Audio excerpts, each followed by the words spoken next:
Hey everybody, welcome to Fantasy R&R. This is your host Ryan. And I'm Rob. And this is week 7 of Fantasy Football 2022.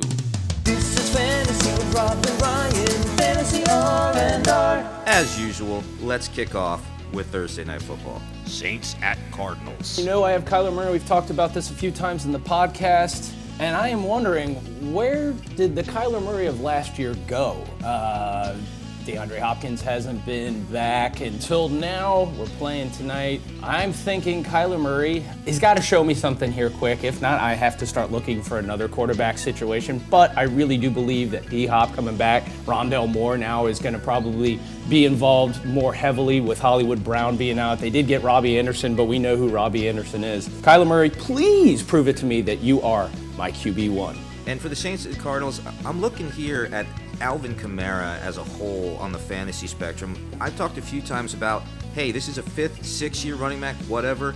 These guys are going to start to slow down a little bit over time, and we're going to see them phase out. There's going to be kind of a theme here. Would you trade Alvin Kamara right now? He's averaging over 4 yards a carry on the season, and he's had a couple of games over 25 yards, one for 91 yards in receiving, but he's been hurt a couple of games, and he hasn't scored a TD yet. He's one of those guys, I think, if you're not getting enough production out of him, he still carries a name that you could get 2 good players in return. It's something to think about as we get halfway through the season. Browns at Ravens. Honk honk. I know I talked about him last week, but Gus the Bus, he practiced yesterday. Limited, yes, but the running back situation in Baltimore is very murky right now. They're saying Dobbins is nowhere even close to 100% healthy. And then you have the likes of Kenyon Drake, Mike Davis, blah, blah, blah, blah, blah. I think Gus the Bus, if he's able to practice fully, I'm not saying start the guy, but monitor him and make sure you are watching him if he is still on the waivers, which more than likely he is. But this is a really solid running back that both Ryan, I know you and I really enjoyed. I say, Gus the Bus, get ahead of it now. Nick Chubb is the number 1 running back in ESPN scoring systems right now, at least in our ESPN league. This is a great point I've brought up before. Stop piggybacking from last year.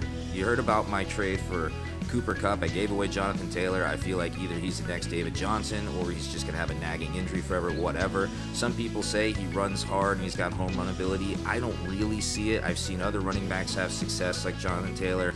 So I'm just, saying just because McCaffrey was great last year, just because Jonathan Taylor was great last year, just because Le'Veon Bell was great last year, doesn't mean they're the consensus number 1. Nick Chubb is running away with that right now, and me and Rob have talked about Nick Chubb a number of times. We'd love to have him on our team. You got to look at those players.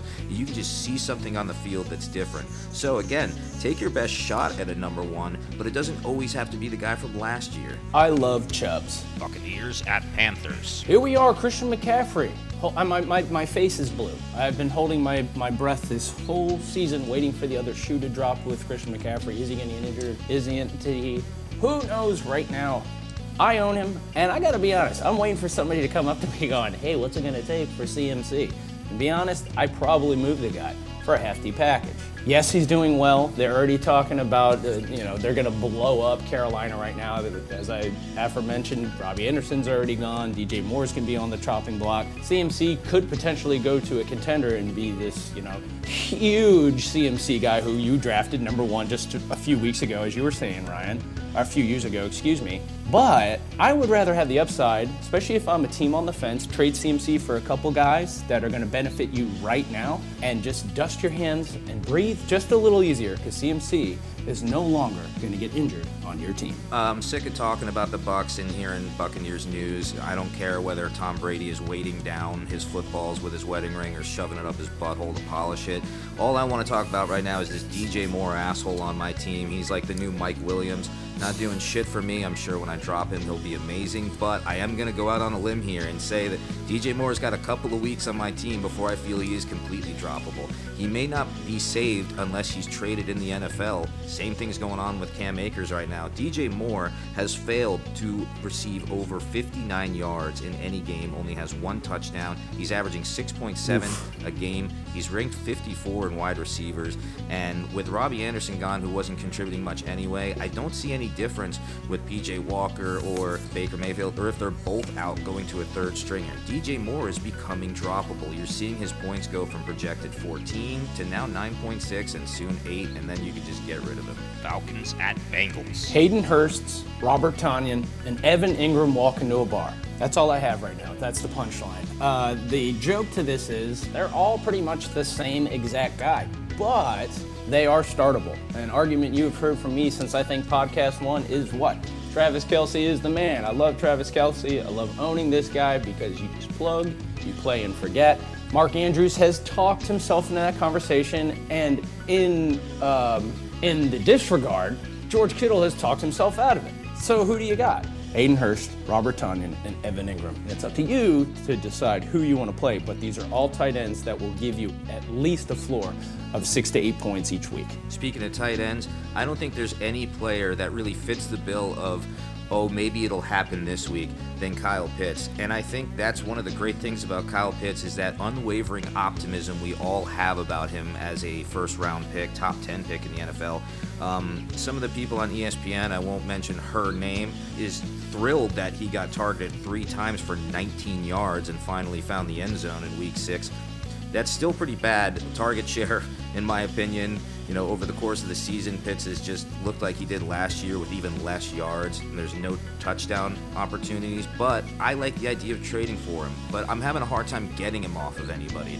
So I think that's one of the things about Kyle Pitts is he's always going to carry that maybe he'll bust out this week aura about him. Lions at Cowboys. I still believe Jamal Williams is going to be a strong play going forward. DeAndre Swift is potentially coming back from injury, but in the NFL we have seen that multiple teams are playing 2 to 3 running backs anyway. And to kind of maybe parlay this with baseball, it's like what they're doing with young pitchers today. They're innings limiting them.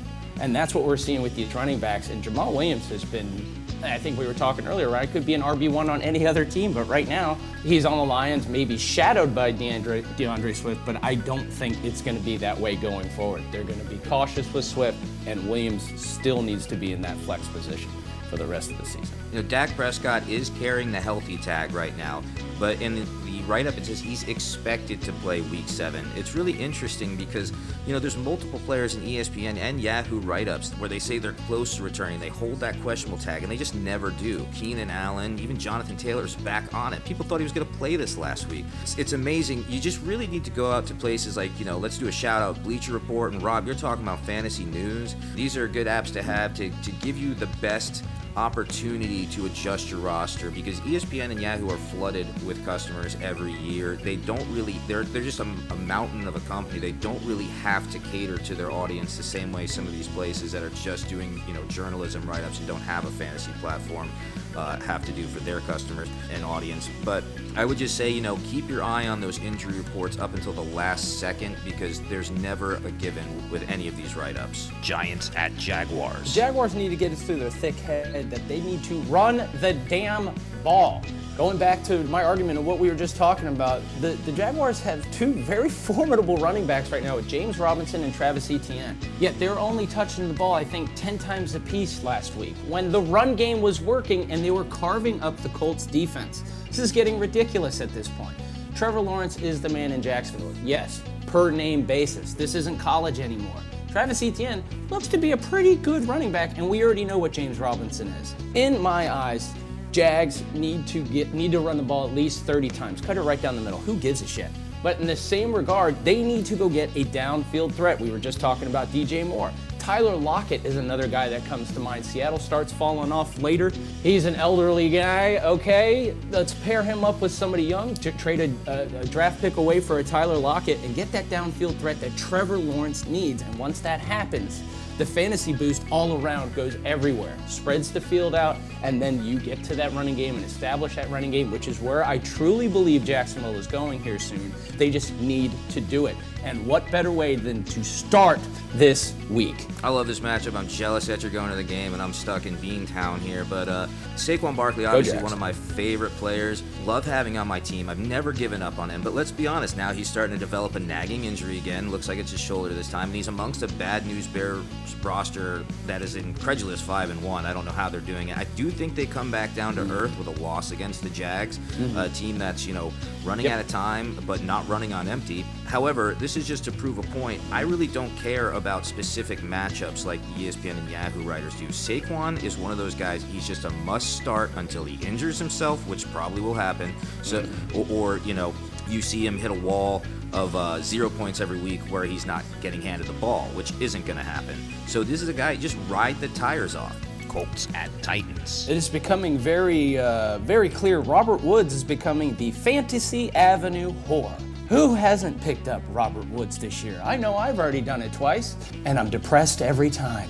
I say, let Robert Woods rot on that waiver wire. We already know, and if you've listened to us before, Ryan Tannehill, to me, is one of the worst quarterbacks in the NFL, can't make a big play. Hence, look at A.J. Brown right now, who is just flourishing in Philly. Robert Woods, Fantasy Avenue whore, and he isn't worth the $5 pickup. So far, the Pittman trade is working out for me. Me and Rob traded. I gave him Etienne. He gave me Michael Pittman. I really needed a wide receiver. It's working out so far, but I'm still nervous about Matt Ryan and his inconsistencies up against a divisional team this week that he's not as familiar with as some of the other quarterbacks over the course of the AFC South's history. Just, understand this. Don't add Paris Campbell because of last week.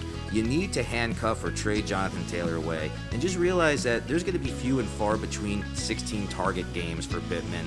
I got lucky this week, but again, this is the difference between, having those guys you ride the tires off and those guys who just look like they have a lot of upside. Pittman's an upside kind of guy. If you've got him, he's great for wide receiver 2. Other than that, just try not to expect so much every week. Packers at Commanders. So the punchline of my joke is this: Robert Tonyan. Go figure, the guy's targeted 12 times. He catches 10 of those balls for 90 yards. And if anybody else hasn't noticed, Green Bay doesn't have a receiver that's worth a damn at this point. Tonyan has to be fed the ball. It happens when he produces when it happens. Is he still Hurst and Ingram? Yeah, but I still think he has the higher ceiling of the three. Brian Robinson is a fun find. It's always fun when you find those guys that just kind of come out of nowhere to take over a backfield, but that's the catch. I don't actually think he's taken over the backfield. I have Brian Robinson, and I may not start him this week. It's a crowded backfield. Antonio Gibson's still there. J.D. McKissick is the one who usually handles the passing opportunities, and Brian Robinson has gotten no pass opportunities yet. I know a lot of people are tempted to start him, but he's a flex 2, not an RB2. Jets at Broncos. The New York Jets essentially are the diet, caffeine-free RC Cola of the Cincinnati Bengals. Now, hear me out really quick. This is a young team. Think of these players here right now. We're talking about fantasy purposes. Zach Wilson's back from injury. Breece Hall now back-to-back weeks, looking like what I said was an RB2. Looks like he might potentially be an RB1 come into the season. Garrett Wilson, Corey Davis, Elijah Moore, Tyler Conklin. This team could get interesting pretty quick, especially in an up-and-down division that they're in. I say this week, playing against a pretty stingy Denver defense, as we all know, Danger Russ, let's ride, Wilson, let's die, okay? I say the Jets take this game. This is my game of the week, and I think the Jets going forward could be a pretty interesting team, the same way I truly believe that the Jags are going to be come season's end. This kind of highlights the importance of not attaching yourself to RBs for life.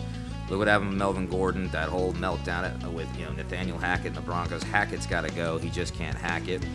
These guys are being dropped in leagues at this point.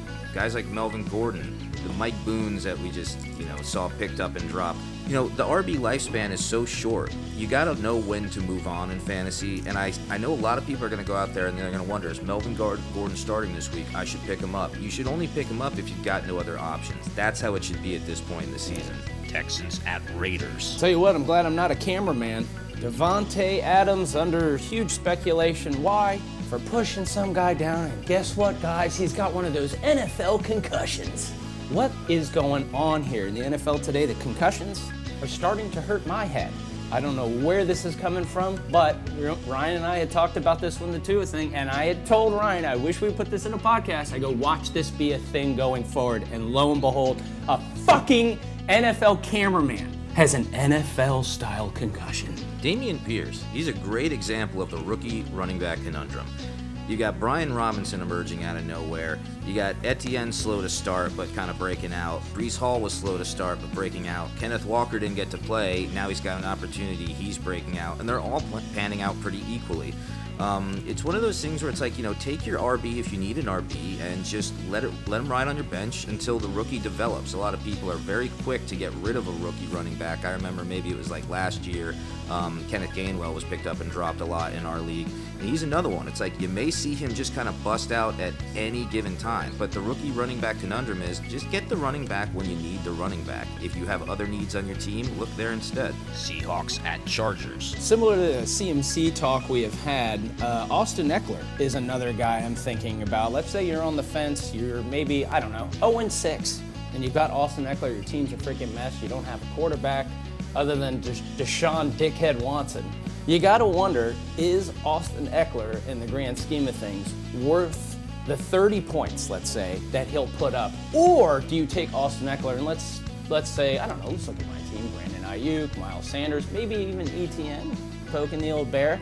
But you have to think you've got to be able to spread the wealth, especially when your team is struggling and you have a stud. Yeah, of course, your heart's attached to the best player you got. The only problem is you only have one good player. This game makes me think of like superstars that are limited by their teams, like DK Metcalf, who's a physical freak, and we all want to see more from him. And he's starting to, put it together a little bit. But he's with Geno Smith, and their running game, we're going to have to see how it develops with Kenneth Walker. And obviously Lockett's been trustworthy over the years, but DK just can't seem to get that offense where he is utilized in the 200-yard games, 10, 20 targets style. It just makes me wonder sometimes. It's like OBJ back in the day. Everybody wanted him because of the talent that was there. Why is he still being rostered in some leagues? Especially in our ESPN league, I think it's, again, one of those guys, it's like he's not even getting you 0 points, let alone the 30 from Eckler. Move OBJ off of your roster. Go look for guys on the waiver that can put up some numbers for you. Chiefs at 49ers. San Francisco somehow lost to the Falcons last week, and Brandon Ayuk had the best game of probably his career. Deebo Samuel has taken, I think, a step back as we had configured earlier this year. We didn't think he was going to be worth the price tag. And San Francisco can't figure out a running back. That's the other aspect to this game. San Francisco, to me, is an absolute mess. I think they have to become a pass-heavy team, which means, again, you're not sitting Deebo Samuel. But I think you're starting Brandon Ayuk going forward, and I think after last week's 2-touchdown performance with 85 yards or whatnot, I think let's see if he does it again. And if he does, the old Italian sedan might be cruising up to a couple victories going forward this season. No matter how much that team changes, I'll never be afraid of Mahomes on the Chiefs. This is one of those guys where it's just amazing to watch. It's like Brett Favre back in the day. You can always go out and draft this guy, and he'll be your Peyton Manning. He'll be your guaranteed points. He's not like Aikman, who had a heavy run game and maybe wouldn't be producing, the 40 touchdowns a year. Mahomes is good for it. Just look at Josh Allen and the guaranteed points that have panned out. Me and Rob have been preaching about this for a few podcasts since the beginning of the season. You got to go out there and get your guys are going to get you 400 to 500 points. Mahomes is one of them. I'll just never be afraid of guys like Mahomes and Allen. I'll take them over most position players in drafts. Steelers at Dolphins. This is my Stillers PSA. Be patient with your Pittsburgh Steelers. Yes, all around Najee Harris, Chase Claypool, Deontay Johnson, Pat Freiermuth, they've all been subpar, but lo and behold, Kenny, I wish I could think of a nickname off the top of my head, I can't. Pickett is the guy. I think it's only going to be a little bit of time for them to mesh, but I think when they do, we saw it with Chase Claypool. He was dropped last week, and he goes off. Go figure. George Pickens is going to be, he was a hot commodity at the beginning of this year. I think it's only a matter of time until this Steelers team, once it meshes, flourishes for the rest of the year, and you want them starting on your fantasy team. Ugh, the crushing feeling of being wrong in fantasy. Jason Edmonds, that was a bad call on my part. I really thought this guy was going to blow up this year, but you got to let go and rebound. And this is how you do it. You scour the waiver wire. You look at the news. You look for guys like Brian Robinson. You dig deep. Kyron Williams is the new hot ad. Get him onto your IR slots in Yahoo and ESPN now. Cam Akers is leaving the Rams for sure, or he's not going to be playing. Kyron Williams had a lot of hype coming into the season. He's a fifth-round rookie.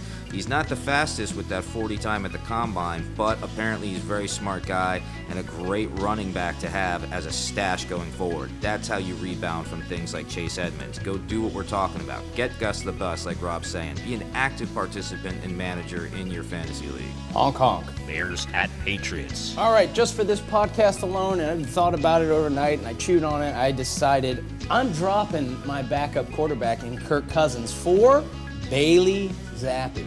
Like what I saw last week, Mac Jones, I think, truly is not that great of a quarterback. I think all the speculation about Mac Jones when he came in was that he was a byproduct of everybody being a 5-star in Alabama football, go figure. Bailey Zappi looks to be pretty legit. Western Kentucky, I think, holds every record as a starting quarterback. Yes, it's Western Kentucky, but somebody has to play quarterback. Wasn't me, wasn't Ryan, probably wasn't you. Bailey Zappi, he's intriguing me, and either he's going to make me feel happy or crappy. This game is a perfect example of what a flex play is. It's also a perfect example of a shitty Monday Night Football game. But Bears versus Pats, I can't think of any player on either team that is a must-start all the time. Let's not talk about, Damian Harris being out and Ramondre Stevenson going off. It's like when these guys are healthy, man, you flex Ramondre Stevenson, you flex Damian Harris. You don't rely on them as an RB1 or an RB2. That's what a flex play is. Darnell Mooney's not a wide receiver 1 or a wide receiver 2. Forget the 3s and the 4s. He's a flex play. Jacoby Myers is a flex play. Hunter Henry is a flex play. None of these guys should be starting at the position. If you have that as a desperation move because of an injury, that's one thing. But you don't go out there and speculate on these guys just because you saw it in a Yahoo write-up. You stay away from them until you need them. And that's going to do it, Bernard, with Rob and Ryan. We'll see you fucking next time. Bitch.